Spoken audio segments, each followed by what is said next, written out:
بسم اللہ الرحمن الرحیم و بہ نستعین والصلاة والسلام علی اشرف الانبیاء والمرسلین وعلی آلہ وصحبہ اجمعین، اما بعد۔ باتیں چل رہی تھی کہ جب قرآن شریف ہمارے پاس موجود ہے تو انسان کا رویہ کیسا ہونا چاہیے۔ اس کا رویہ یہ ہے کہ قرآن شریف کی تعمیل پر تکلیف ہو، مصائب ہو یا آرام کو چھوڑنا ہو، یہ ساری چیز پر صبر، استقامت، ثابت قدمی دکھانا چاہیے۔ ساتھ ساتھ وہ لوگ جو اس کے باغی ہیں، جو قرآن کے باغی ہیں، قرآن کے خلاف برسر پیکار شخصیات ہیں اور قرآن کے خلاف اس کے احکام کو مٹانے پر تلے ہوئے انسان ہیں، یا اس کے احکام میں تبدیلی چاہنے والے لوگ ہیں، یا اس کے احکام میں کچھ ہیر پھیر اور اونچ نیچ پسند لوگ ہیں، ایسے لوگوں کے ساتھ جسے عاصماً گنہگار سے تعبیر کیا، کفوراً کافر یا ناشکر گزار، سارے لوگوں سے جو ہے اطاعت کے سلسلہ توڑ دینے کے بارے میں بات کی گئی ہے۔ اسی پر رسول اللہ صلی اللہ علیہ وسلم کو اسی طرح رسول اللہ صلی اللہ علیہ وسلم کے ماننے والے کو، ان کی امت کو صبح و شام اللہ کے نام کا ذکر ورد کرنے کا حکم دیا گیا ہے، اور اس کے بارے میں سبحان اللہ و بحمدہ کے بارے میں بات گزر چکی ہے۔ اسی طرح ایک حدیث میں ہے جو بخاری شریف کی آخری حدیث ہے، اور باب ہے وزن، اعمال کے وزن کرنے کی بات، اعمال و اقوال وغیرہ کو اللہ تعالیٰ وزن کرے گا۔ جو ہم بول رہے ہیں، زبان سے نکال رہے ہیں، اس کو اللہ تعالیٰ وزن کرے گا۔ جو ہم عمل کرتے ہیں اس کو بھی عمل کرے گا۔ ایک آدمی ہے جو جب عبادت کے لیے کھڑا ہوتا ہے تو اس کے درمیان اللہ کے درمیان کوئی نہیں ہوتا ہے، اور ایک آدمی ہے جو اس کے درمیان اللہ کے درمیان بہت سے دنیاوی چیزیں، اغراض و مقاصد ہوتے ہیں۔ تو دونوں آدمی کا جب وزن کرے گا تو ظاہر سی بات ہے وزن میں کچھ نہ کچھ فرق آئے گا۔ ایک خالص بات اللہ کی ہوگی، ایک خالص بات اللہ کے لیے نہ ہوگی، تو دونوں کے وزن میں بھی فرق ہوگا۔ یہ سارا باتوں کی طرف جو ہے بیان کیا ہے۔ اسی جگہ وہ حدیث بیان کیا جو مشہور معروف ترین ہیں، کلمتان ثقیلتان علی المیزان حبیبتان الرحمن خفیفتان علی اللسان، سبحان اللہ و بحمدہ سبحان اللہ العظیم۔ اور اس کے بارے میں سارے لوگ جانتے ہیں۔ آگے چلتا ہوں۔ ومن اللیل فاسجد لہ وسبحہ لیلا طویلا، رات کے وقت اللہ کی بارگاہ میں سجدہ کیجیے اور لمبی رات تک ان کی تسبیح بیان کیجیے۔ یہ کہا اللہ کے رسول کو، اللہ کے رسول کے ماننے والے امتی کو، کہ جہاں ذکر اذکار میں رہے، اور سب سے بہترین ذکر نماز پڑھنا ہے۔ آگے چلتا ہوں۔ ان هؤلاء يحبون العاجل ويذرون وراءهم يوما ثقيلا، بے شک یہ لوگ جو دنیاوی زندگی کو زیادہ پسند کرتے ہیں اور اپنے پیچھے بڑا دن یعنی قیامت کو بھولا بیٹھتے ہیں، چھوڑ دیتے ہیں۔ نحن خلقناہم وشددنا عشرہم، ہم نے انہیں پیدا کیا اور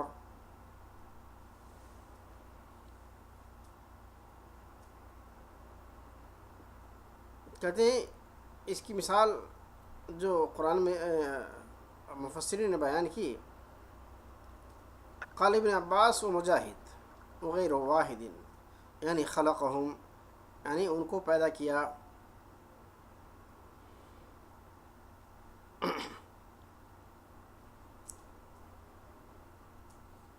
وَإِذَا شِئْنَا بَدَّلْنَا أَمْثَالَهُمْ تَبْدِيلًا، اور جب ہم چاہیں گے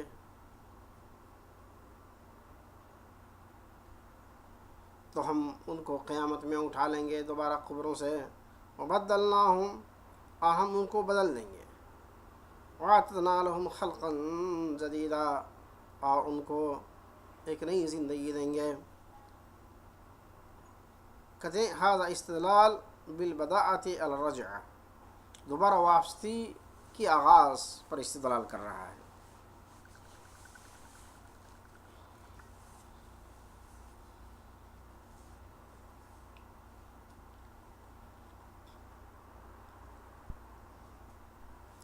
بہرحال قیامت کے مناظر بیان کر رہے ہیں، تو کہتے ہیں وَإِذَا شِئْنَا بَدَّلْنَا أَمْثَالَهُمْ تَبْدِيلًا، جب ہم چاہے تو اس کے امثال کو بدل دیں گے۔ ابن جریر نے فرمایا وَإِذَا شِئْنَا بَدَّلْنَا أَمْثَالَهُمْ تَبْدِيلًا إِذَا شِئْنَا آتَيْنَا بِقَوْمٍ آخَرِينَ غَيْرَهُمْ، جب ہم چاہیں تو اس کو مٹا دیں گے اور اس کی جگہ دوسری قوم لے آئیں گے، جس طرح اللہ تعالیٰ نے دوسری جگہ فرمایا إِن يَشَأْ يُذْهِبْكُمْ أَيُّهَا النَّاسُ وَيَأْتِ بِآخَرِينَ وَكَانَ اللَّهُ عَلَى ذَلِكَ قَدِيرًا، اگر ان یشاء، اگر وہ چاہے، یذہبکم، تو تم کو مٹا دیں گے، ایھا الناس، اے لوگو، ویأت بآخرین، اور دوسری قوم کو تمہاری جگہ پیدا کرے گا، اور یہ اللہ کے لیے بہت آسان ہے، اللہ تعالیٰ اس پر بہت قادر ہے۔ کہ قولہ تعالیٰ، اس کی مثال اور بھی ہے، وَإِن يَشَأْ يُذْهِبْكُمْ وَيَأْتِ بِخَلْقٍ جَدِيدٍ وَمَا ذَلِكَ عَلَى اللَّهِ بِعَزِيزٍ، اگر وہ چاہے تو تمہیں مٹا دیں گے اور دوسری قوم کو لا لیں گے، اور یہ اللہ کے لیے بہت ہی آسان ہے۔ پھر اللہ تعالیٰ نے فرمایا إِنَّ هَٰذِهِ تَذْکِرَۃٌ، یہ سورہ یہ تمہارے لیے یادگار کی چیز ہے، ہمیشہ یاد کراتی ہے تم کو تمہارے بھولے ہوئے دروس کو۔ وَمَنْ شَاءَ اتَّخَذَ إِلَىٰ رَبِّهِ سَبِيلًا، تو جو چاہے کہ اپنے رب کی طرف جانے کا راستہ اپنا لے، ای طریقاً و مسلکاً، ای من شاء اہتدی بالقرآن، کہ ایسا راستہ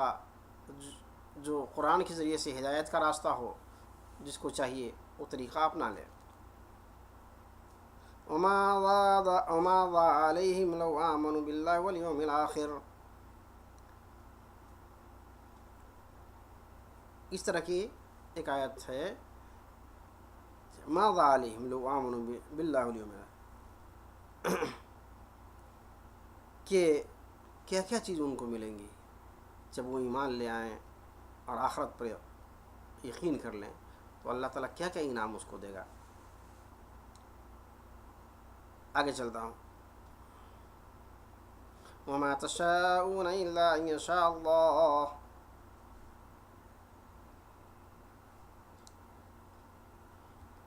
کہ جو بھی چیز تم چاہو گے اور وہ اسی وقت کامیاب ہو سکتی ہے جب اللہ تعالیٰ چاہے گا، یعنی کوئی بندہ اپنی چاہت سے کچھ نہیں کر سکتا جب تک اللہ کی مرضی نہ ہو۔ ای لا یقدر احد ان یہدی نفسہ ولا يدخل فی الایمان ولا یجبر لنفسه نفعا، کہ کسی کو یہ طاقت نہیں کہ اپنے نفس کی ہدایت دے لے، اللہم لک الحمد، اور نہ کوئی شخص اپنی قوت سے، اپنی طاقت سے ایمان میں داخل ہو سکتا ہے، اور نہ کوئی شخص اپنے نفس کو نفع بخش بنا سکتا ہے بالفورس، بالقوہ، قوت کے ساتھ اور بائی فورس کوئی اپنے نفس کو نفع اور نقصان نہیں پہنچا سکتا ہے۔ آگے چلتا، الا ان یشاء اللہ ان اللہ کان علیما حکیما، مگر یہ کہ اللہ چاہتا ہو تبھی ہدایت بھی مل سکتی ہے،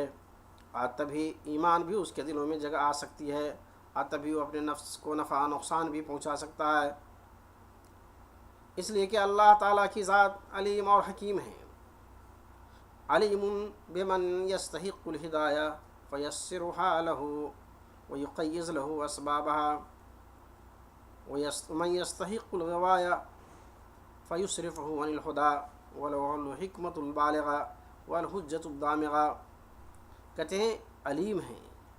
کہ کون ہدایت کا مستحق ہے، لہذا اس کے لیے اس ہدایت کو آسان کر دیتا ہے اور اس کے لیے اسباب مہیا کر دیتا ہے. یقیض لہو اسبابہا، پھر اللہ تعالیٰ اس کے لیے اسباب مہیا کر دیتا ہے، پھر وہ حلقہ ایمان میں داخل ہو جاتا ہے. بے شک اللہ تعالیٰ، ہاں اور آگے ہے ومن یستحق الغوایہ، اور یہ بھی اللہ جانتا ہے کہ کون کس کو گمراہی دینی ہے، کون اس کا مستحق ہے. فیصرفہ عن الہدیٰ، تو اللہ تعالیٰ اس کو ہدایت سے روک لیتا ہے، چونکہ اللہ ہی کے پاس حکمت بالغہ ہے اور اللہ ہی کے پاس حجت دامغہ ہے، لہذا اس کو سب کچھ معلوم ہے کہ کس کو ہدایت دینا ہے اور کس سے ہدایت چھین لینا ہے. اللہم احفظنا. آگے اللہ تعالیٰ فرماتا ہے ان اللہ کان علیما حکیما،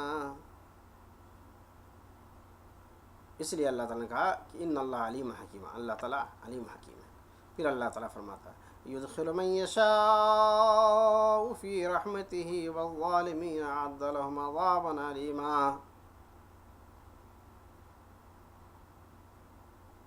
کہ اللہ تعالیٰ جس کو چاہتا اپنے رحمت کے دائرے میں داخل کر دیتا ہے، ظالمین کے لیے دردناک المناک عذاب تیار کر رکھا ہے. ابن کثیر نے اس کے بارے میں فرمایا یہدی من یشاء ویضل من یشاء فمن یہدیہ فلا مضل لہ ومن یضلل لہ فلا ہادی لہ. یہ اس مقام تک جو بات آئی ہے اس کا خلاصہ بیان کر دیتا ہوں. سب سے پاورفل پیغام اس میں یہ ہے، سب سے قوی پیغام اس میں یہ ہے کہ جس کے پاس قرآن ہے اس قرآن کے احکام کے نافذ کرنے کے لیے ثابت قدمی دکھائے،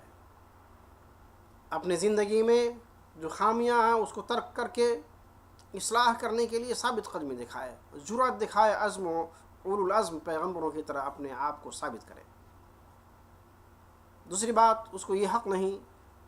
کہ اس کے باغی چاہے گناہ گار کی شکل میں ہو یا کافر کی شکل میں ہو اس کی اطاعت کرے کسی حال میں. اور پھر انسان کو اللہ نے جو پیغام دیا ہے کہ ہر وقت ذکر اللہ میں مشغول رہے، جب بھی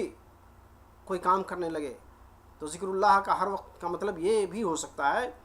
کہ جب بھی کوئی کام کرنے لگے تو یہ سوچنا چاہیے کہ حلال ہے یا حرام ہے. اگر یہ کام کر رہا ہوں حرام ہے تو رک جائے، حلال ہے تو کر لے، جائز ہے کر لے، مباح ہے کر لے، اگر ممنوع ہے تو ہرگز قریب نہ جائے.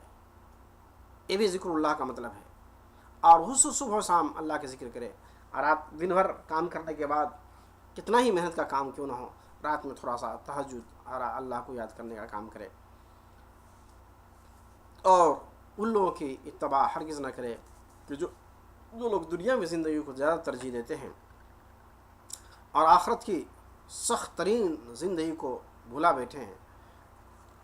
اس کی ہرگز پرواہ نہ کرے، کیونکہ یہ لوگ کو دنیا سے کے بعد برے حالات اور قیامت میں سزاؤں کا سلسلہ ختم نہ ہونے والا ہوگا. اور ایک بات مسلمانوں کو یہ بھی بتایا کہ یاد رکھو، اگر تم اللہ کی بات نہیں کرو گے، تم کافرانہ زندگی پر عمل کرو گے،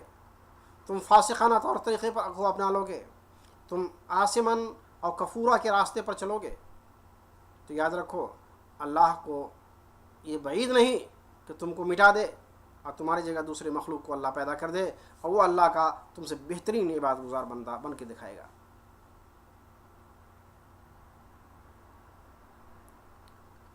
اس لیے کہ اللہ تبارک تعالیٰ جو چاہتا ہے وہ وہی ہوتا ہے، اور بندہ کی چاہت اگر نیکی کی طرف ہے تو اللہ کی چاہت مل جاتی ہے، لہذا اللہ کی مدد بھی شامل حال ہو جاتی ہے. اور جب گناہ کی طرف ہوتا ہے تو اللہ تعالیٰ اس کا ساتھ چھوڑ دیتا ہے، اس کے ساتھ شیطان ہوتا ہے، آخر چل کے ایک دن برباد ہو جاتا ہے. اللہ تعالیٰ ہم سارے لوگوں کو بہت ہی اہم اور مختصر پیغام جو اس میں بیان کیا گیا ہے، پورے اسلام کا خلاصہ بیان کر دیا ہے، لہذا مجھے بہت پسند ہے کہ لوگ اس بیان کو، اس قرآن شریف کی آیت کو بار بار پڑھیں۔ وآخر دعوانا الحمد للہ رب العالمین، سبحان ربک رب العزۃ عما یصفون وسلام علی المرسلین، الحمد للہ۔